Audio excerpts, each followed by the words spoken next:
Hi everybody. I am doing problems 11 through 13 on the quiz access that's due by the end of next week, I believe. Um, so here we're starting with number 11, and the three problems cover an income statement, retained earnings, and a balance sheet. And what I like to do, just in case, is to have this pulled up in the book. Just if I happen to be confused or not know what I'm doing, it has all of these examples here, just so that I don't miss anything. And normally what I'll do is I'll try it first and check my work, and if I've made a mistake, I will come reference this. So if you needed any help with that, it's on, it's on page, I believe 67 is what I remember looking at. That was an accident. Okay, so let's get started. Here first is the income statement. This is the information that it gives us.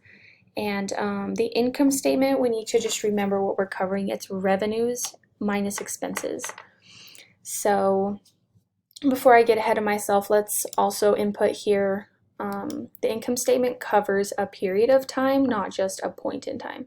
So for the month ended December 31st is what we're going to click on. And then now we can plug in the revenues and expenses just so we can have some organization and know where we're going. So here's the revenues line, and then here is the expenses. And then what I like to start with is I just go to the top here and look at the information given, and I usually go through each thing just so I'm not missing anything. So cash all the way down to land here, on this side, is all assets, and then accounts payable is a liability, and common stock is for retained earnings. And so is the dividends. So here we can get into the revenues and expenses all the way over here. So starting with the consulting revenue, and I believe, yeah, that is the only revenue.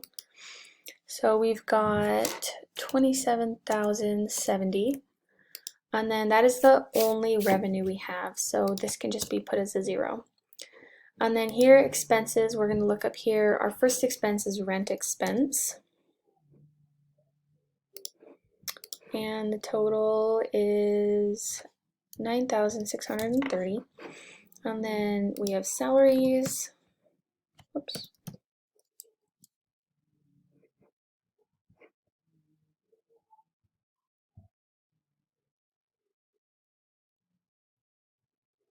For some reason my A is not working. Oh no. That is so weird. Okay, I'll just have to go find out alphabetically. There it is. Okay. And that's 5670, and then we have the telephone expense, which is 950, and the miscellaneous expense, which I believe is 570. So that's what we're looking at here. Make sure you zero out your empty spaces, and then it shows your total expenses. And then you want to come here, and it looks like if this was a loss, which it's not, oh wait, sorry, I almost made a big mistake here. You need to make sure you put these in as negatives because they are expenses. Otherwise, it will total them all together as a sum instead of minusing out the expenses. So there we go. That looks more like it. And here, what you need to do is just plug this into your calculator, and when you do that, you get 10,250. And if this was negative, it would be a loss, but it's not. It is an income. So yeah, that is that one. And then you come here, and now we're doing the statement of retained earnings, and that covers net income minus dividends. So the net income that we just found in in number 11 is what we're going to need. So just remember the 10,250 is going to be our net income. So the statement of retained earnings is also a period, and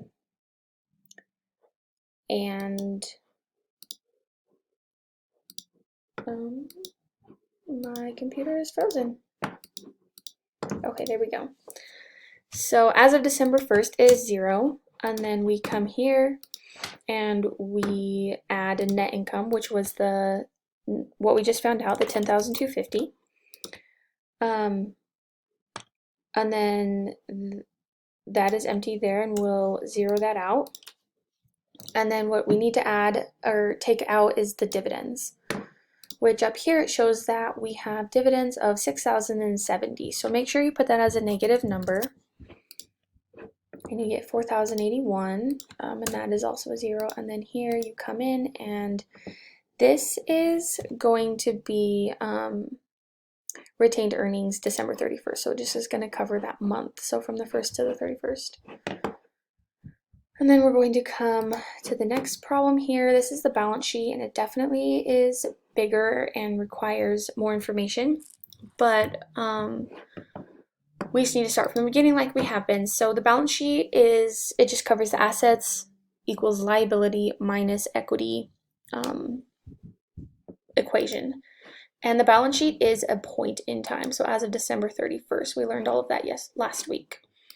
So the first thing is assets, and this whole thing's left for assets. And then this is going to be your liabilities and equity part of the balance sheet. So now that we have this basis, we can start plugging in our data up here. So we've got the cash. Oh my gosh, my A is not working. Okay. Cash is 25,420, and accounts receivable is 22,430. Office supplies are all assets, 5,330. Office equipment, we're looking at 20,080. And land, oh my goodness, 44,070. So those are all positives. And then we can see accounts payable is a liability because we owe that money. So that goes under our liabilities. Accounts payable is 10,550. And then that is the only liability that we have up here. So we need to make sure to zero that out, and also our other assets here. And under equity, we have the common stock, which is up here above. This is the 10,000. It's the only thing that we haven't literally inputted from up here. So let's put common stock in for 102,600, and then below that is going to be our retained earnings that we have already found. So we wrote that down, or that's what we found in the last one. So that is going to be 4,180, and you can always scroll to it by hitting previous and getting that number again if you don't have it written down. And then that is all we have in equity, so just zero that out. So as you can see, this side only has assets. So when you come down here with our total, we need to figure out if it's total assets, assets and equity, and of course, as you can see, it's only assets. And then here we have liabilities and equity, so we need to find the one that says total liabilities and equity right there. And that is the answers. So if you guys have any questions or have any better explanations, I would love to hear them. This one was pretty self-explanatory once you know where each of these need to be inputted into the different financial statements. So let me know if you have any questions. Thanks, guys.